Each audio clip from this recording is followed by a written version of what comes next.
vamos começando mais um vídeo aqui no Elder Dragon. Eu sou o Davi e você está assistindo mais um vídeo para falarmos de spoiler de War of the Sparks, né? Guerra das Centelhas. Só que tem um detalhe, esse vídeo é para falar especificamente de cartas que têm grande potencial ou que irão jogar aí no nosso formato, tanto do Arena quanto no Construído. Tá? Eu não vou fazer ainda comentários em relação de Commander, porque Commander é tipo, qualquer coisa joga Commander praticamente, é só você querer, né? Então vamos falar de formatos construídos e, claro, de cartas também que podem afetar também o BO1 na Arena, ou seja, melhor de um. E hoje, tá? Eu escolhi mais 3 cartinhas. Eu tô sempre escolhendo cartas de arquétipos diferentes pra gente não ficar redundante, né? Que aí às vezes pode dar a sensação errada que só um deck tá favorecido e vai ser o máximo. E não é bem assim. Estamos vendo cartas para vários arquétipos. Eu, inclusive, até a gente falar desses cards, deixa eu só abrir aqui de uma vez para a gente já ficar de olho neles. Além desses arquétipos que eu tô falando, tá, tava vendo comentários já dizendo: ah, que tal deck vai parar de jogar, que Mono Red não tem nada a ver, o Mono Red tá ganhando carta, de repente talvez o deck não fique só Mono Red, possa fazer splash para alguma cor. Eu já jogava de Mono Red com verde, por exemplo, e tanto é que foi surgindo o Mono Red com Splash Gru e até o Gru Agro depois adiante, né? Que foi se firmando agora no final, antes, já quase chegando nova coleção, né? No caso aí o War of the Sparks.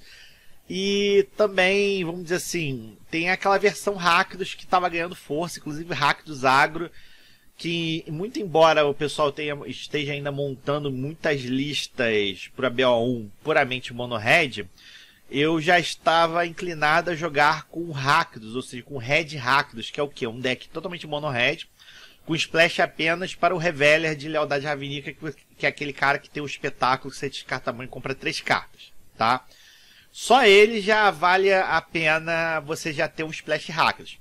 Só que agora com essa nova coleção, provavelmente o Mono Red vai precisar de mais respostas contra Planeswalkers. Tem cartas chatas, a gente viu o Teferi, tem outros Planeswalkers aí que provavelmente podem causar algum problema.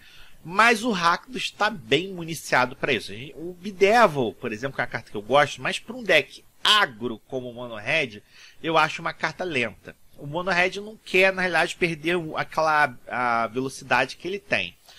E aí, né, nossa coleção aí, de War of the Sparks, tem uma carta nova, ó, vamos ver ela aí. Angrath's Rampage, né? Essa carta é um feitiço, só que ela custa apenas 2 manas. O jogador alvo sacrifica um artefato, ou você vai escolher uma, né? Ou o jogador alvo sacrifica um artefato, ou o jogador alvo sacrifica uma criatura, ou o jogador alvo sacrifica um Planeswalker, um Planinauta. Isso é importante porque a carta custa 2 manas.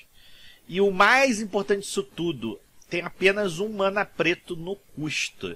Isso significa que com a tendência do Mono Red agro splashar para o preto, tá? Mais até do que o verde, essa carta ela provavelmente vai entrar até numa index das listas BO1. Porque, por exemplo, você vai ter o Teferi novo atrapalhando a estratégia do seu agro de fazer mágicas no turno do seu oponente, um burn, uma coisa assim, né? Muitas vezes até o próprio Mono Red pode até começar a castar coisas no turno dele, mas a gente sabe que esse Teferi na mesa vai permitir que o jogador de controle possa, vamos dizer assim, jogar feitiços no seu turno. Isso é muito pior do que você só jogar suas mágicas no seu próprio turno.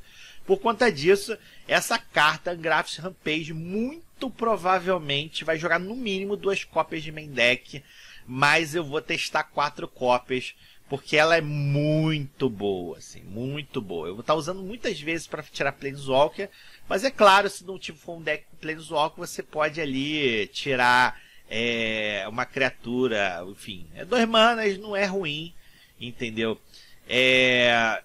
Claro, o deck vai dar uma adaptada aí para conseguir manter o ritmo dele. Tem outras cartas na coleção que podem forçar o deck a ficar mais rápido ainda. Mas eu acho que ainda vai ter muita gente preferindo jogar na linha Mono Red, até porque tem cartas novas de uma cor. E aliás, é interessante a gente falar sobre isso, porque mesmo com o advento do bloco de Ravnica novo, né, Guildas e Lealdade, você viu que os decks monocolor jogam com bastante força, né, e continuam saindo cartas monocolor bem relevantes, né? Mas nesse caso aí, essa é uma carta, é um mal necessário. O Mono Red já ia precisar ter alguma resposta eficiente para Planeswalker, e eu acredito que essa carta aí soluciona esse problema sem você manter, sem tirar muito o deck da curva, né? E aí o próprio Mono Red, como eu tinha falado no vídeo anterior, né, dessa nossa série falando da War of the Sparks, né, já ia usar o Tibalt. Então você já vê que o deck vai mudando de comportamento, né, talvez perdendo um pouco da velocidade para ter essa possibilidade de combater os outros decks, mas vai continuar dando pressão, né? E, claro, você vai ter de um lado o Tibalt segurando a vida do seu oponente para evitar que ele ganhe incidental, e agora você tem essa carta aí para manter o deck protegido dos Planeswalkers desagradáveis que estão saindo aí a favor de deck Esper ou de outras combinações, principalmente Planeswalkers brancos estão bem anti-red, né? A próxima carta que a gente vai falar, agora já voltando a falar do inimigo aí, o oposto que a gente estava citando agora, que é o Esper, é a carta Dovin's Veto, né? Ela é uma instantânea de custo 2, é a carta Azores, né? Custa 1 mana branco, 1 mana azul. A gente só tem por enquanto a imagem promo dela. E ela é praticamente um negate com o seguinte diferencial: ela não pode ser anulada. Isso é absurdo. Essa carta, ela, embora não seja a incomum mais cara, eu afirmo para vocês que até agora é a melhor carta da coleção. Ela é a melhor carta da coleção porque ela não afeta somente o Standard, mas ela com certeza vai jogar no Modern, porque ela automaticamente usa o W Control e até um deck que está sumido no formato Modern, que é o Jeskai Control, vão querer usar isso por motivos óbvios. Você vai praticamente pelo mesmo custo, né? Porque você pagar um mana branco e azul no Modern é ridículo, né? Ainda mais pro W Controle, né? Você vai fazer um negate com upside de você não ter que se preocupar dele ser anulado ou não.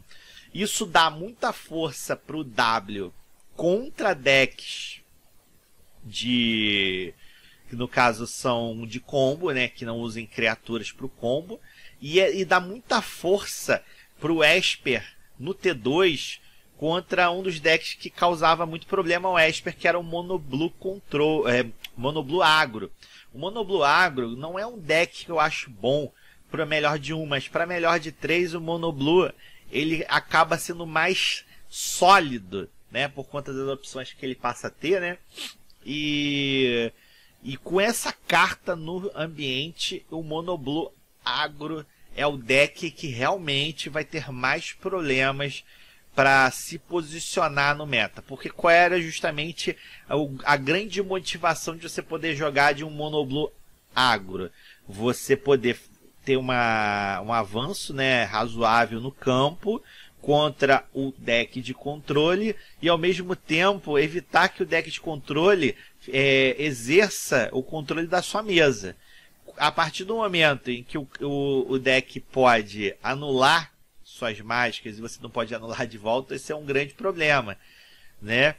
É claro que ainda você pode usar teu Spell Pierce no Kaya's Wrath dele, mas agora o negate dele já pode pegar algumas coisas suas sem você poder fazer nada quanto a isso. É um problemão. É um problemão. E o Mono Blue é o deck que a gente vê que menos teve até agora uma carta relevante para ele, né? E a terceira carta que eu vou falar para esse vídeo é um terreno, cara. É um terreno. Deixa eu pegar ele aqui, que vocês estão olhando a imagem dele. Emergence Zone. É um terreno incomum, tá? Ele não entra virado. Isso aí é importante, né, destacar. Você paga um, vira e sacrifica ele. Você pode jogar mágicas no seu turno como se eles tivessem lampejo. Essa carta aqui, considerando que no mesmo T2, ou seja, no mesmo formato, você tem um encantamento lá, o Wilderness, que é o que você desvira seus terrenos no final do seu turno, essa carta é ridícula. Por quê? Porque ela agora possibilita os decks de Wyverns, né? Inclusive não só agora os decks que combavam com o Nexus of Fate, mas agora você pode fazer qualquer coisa com esse encantamento, porque a Emergência Zone possibilita que você possa jogar suas permanentes, né? Tirando, lógico, o terreno, mas você pode jogar, por exemplo, criatura, Planeswalker, usando essa abundância de mana que o encantamento gera para você. É bizarro, inclusive, porque, enfim, você vai dar um alcance maior para uma habilidade que era já super abusada. E assim, é tão bizarro que eu vou te dizer que esse terreno tem até uma remota possibilidade de jogar em outros formatos construídos sem ser o T2. É muito forte o efeito dessa carta. Muito forte mesmo, né? E é incomum. Hoje, aliás, as 3 cartas que a gente mostrou aí são incomuns e são absurdamente fortes, tá? Bem, tem outras cartas que saíram. Eu ainda não vou comentar muito, porque eu ainda estou estudando as cartas, vendo como elas vão se posicionar. Ainda não dá para afirmar se vai ter um deck novo. É bem provável, tá? Pelas cartas que estão saindo, que essa coleção vai fazer igual teve Portões com bloco de Ravnica. Você vai ter um deck temático, por exemplo, no caso um Planeswalker deck, né, um Super Friends, para ter como opção no formato. Agora, se vai ser um deck realmente Tier 1, porque, por exemplo, o deck de Portão definitivamente não é. O deck de Portão ele é bem legal, mas ele é um Tier 2, que a partir do momento que você está bem preparado, por exemplo, para enfrentar um Esper, você por tabela já janta ele até com mais facilidade, né?